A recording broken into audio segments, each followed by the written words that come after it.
Oi,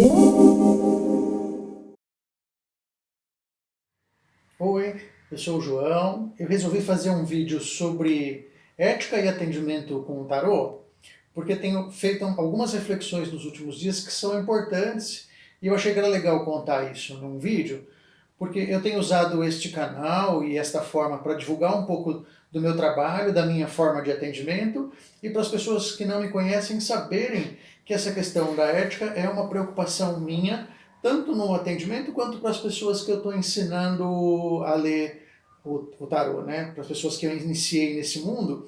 Eu sempre falo nos cursos sobre essa questão da ética e eu achei que é legal pontuar algumas coisas que têm me preocupado. Me preocupado com o seguinte: quando a gente fala da profissão ou da atuação de tarólogo de uma forma mais profissional, com uma estrutura um pouco melhor pensada, em formas de atendimento, em orientação para o consulente que vem consultar as cartas e tem alguma preocupação com relação a uma orientação, um aconselhamento, uma previsão, e ele quer saber alguma coisa, tem toda uma questão ética que envolve isso, que envolve a parte de atendimento. Eu acho que, primeiro, uma coisa que todo tarólogo tem que ter muito claro, e nunca a gente se cansa de falar de ética, porque é uma coisa que a gente tem que estar sempre reforçando isso, é a questão da confidencialidade. A confidencialidade da consulta. Cada consulta é única e o que acontece na consulta tem que ficar só nesta relação que acontece nesse momento entre o tarólogo e o consulente. Uma coisa que acontece comigo é que quando termina a consulta, eu praticamente esqueço tudo que eu conversei com a pessoa sobre as questões dela ou sobre o que as cartas foram falando. Eu realmente me lembro de muito pouco sobre isso. Eu anoto algumas coisas no final para que, se a pessoa depois me procurar de novo, eu saber um pouco do que foi a conversa. Às vezes eu posso guardar algumas cartas, mas eu não me lembro da maior parte da consulta. Eu acho que isso é importante, porque me protege, porque, como eu falo com bastante gente, até para que eu não fique levando um pouco disso, desta carga que acontece de energia na consulta, e para que o consulente fique tranquilo também, sabendo que o que ele conversou comigo não vai sair.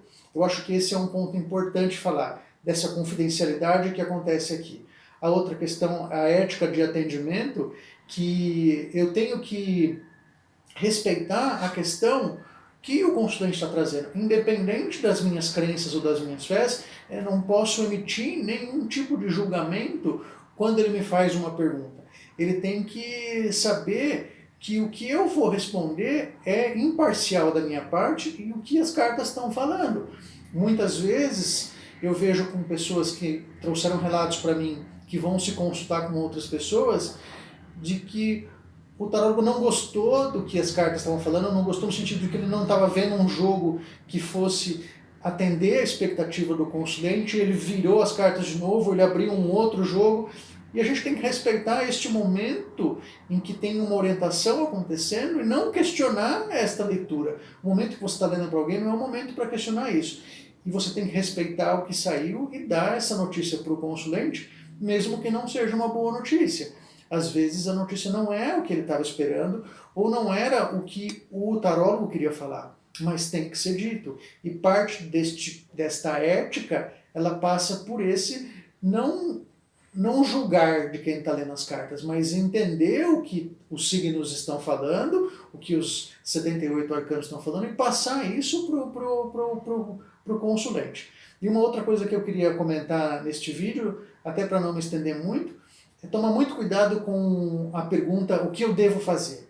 Às vezes, numa vontade de orientar a pessoa, de ajudar ela da melhor forma possível, à medida que a gente vai se aprofundando na questão, o consulente ele pode estar tão ansioso de querer saber alguma coisa que ele acaba perguntando: mas como eu devo fazer? O que eu devo fazer?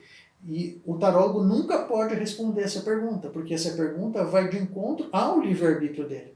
O meu trabalho é orientá-lo das possibilidades que existem, abrir o jogo alinhado com a expectativa, a pergunta e ao momento que ele tem, para tentar orientar ou dar alguma previsão da melhor forma possível, uma orientação coerente com o momento dele, com o que ele está perguntando, mas nunca responder o que eu devo fazer.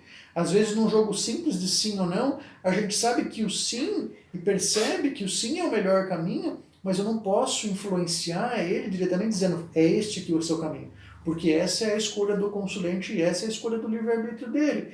É muito tentador, às vezes, tentar orientá-lo e ajudar e fazer com que ele tome essa decisão, mas essa não é uma decisão minha.